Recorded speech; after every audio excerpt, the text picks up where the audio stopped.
Ես այժմ ձեզ կպատմեմ ամոնիտների մասին։ Ամոնիտները թերևս ամենահայտնի հնեաբանական պալեոնտոլոգիական գտածոներն են։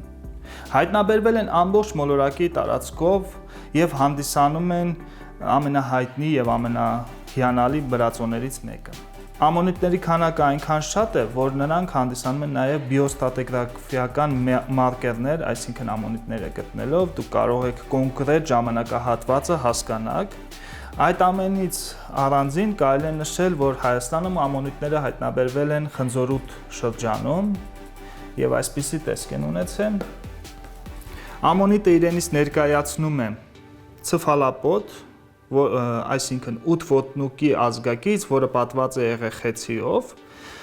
այստեղ ունեցել է գազային կամերաներ, որոնք օգնել են իրեն լողալ օվկիանոսի